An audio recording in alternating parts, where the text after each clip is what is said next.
Nuevamente, bienvenidos. Hoy recordaremos uno de los episodios más intensos de la historia de nuestro municipio.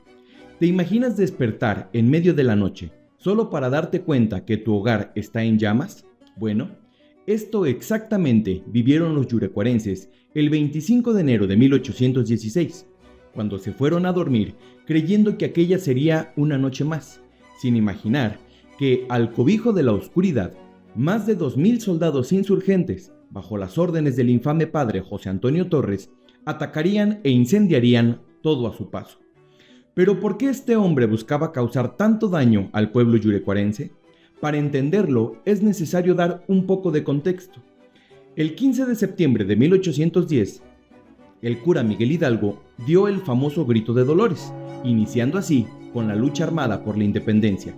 Durante los 11 años que duró la guerra, hubo hombres y mujeres que realmente lucharon por un país mejor, pero hubo otros que, usando como excusa la causa independentista, aprovecharon la situación para obtener riquezas y poder.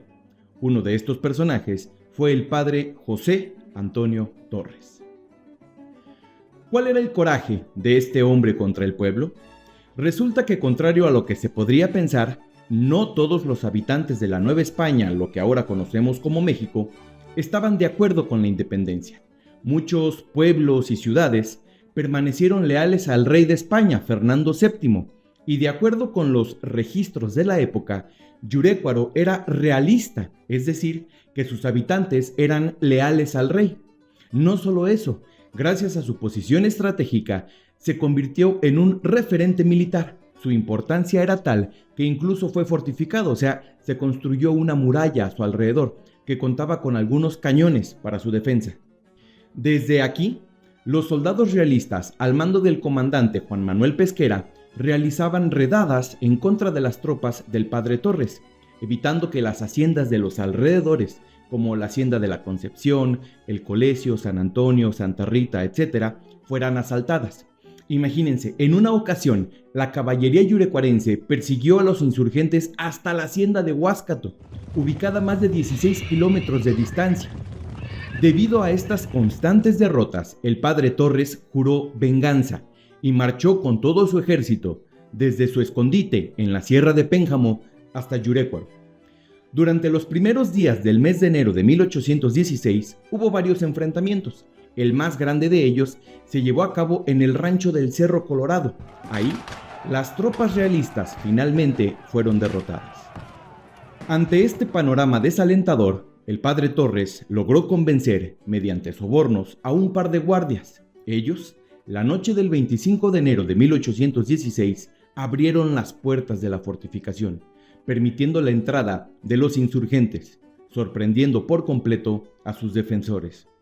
En poco tiempo, todo fue incendiado, y mientras el caos se apoderaba del pueblo, muchos habitantes perdieron la vida, otros lograron escapar, pero la mayoría fue capturada y reunida en el extremo oriente de la población.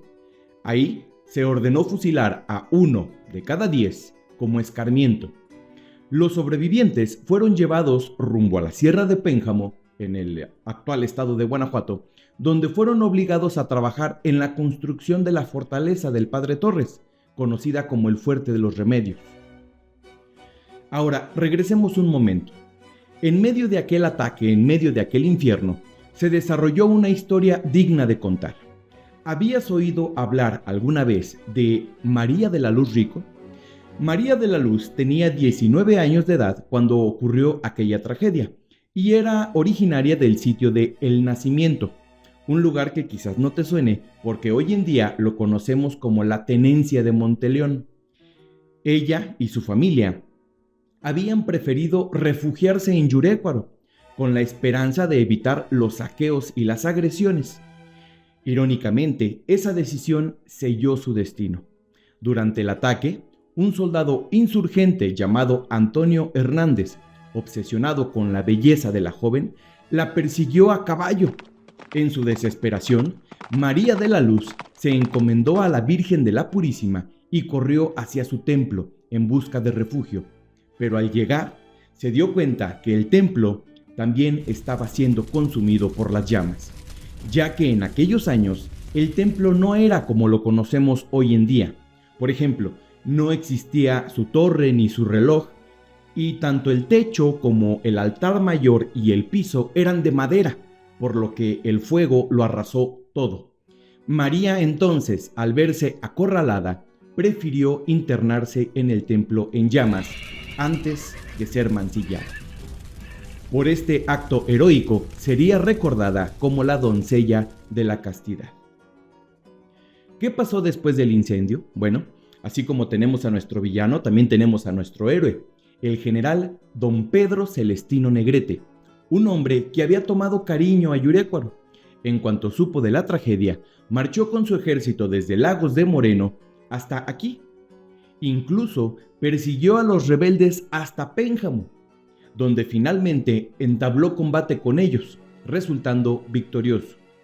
Él mismo se encargaría posteriormente de la reconstrucción del pueblo y la negociación para el rescate de los rehenes yurecuarenses, ganándose así el agradecimiento del pueblo. Como testimonio, hasta el día de hoy, uno de los 2 portales del centro de nuestra ciudad, en su honor, lleva su nombre, el Portal Negrete. ¿Y tú, conocías esta historia? Si te interesa saber más sobre el pasado de nuestro municipio, te invito a adquirir mi libro Historia de Yurécuaro. Estoy seguro de que te va a encantar. Nos vemos en la próxima historia.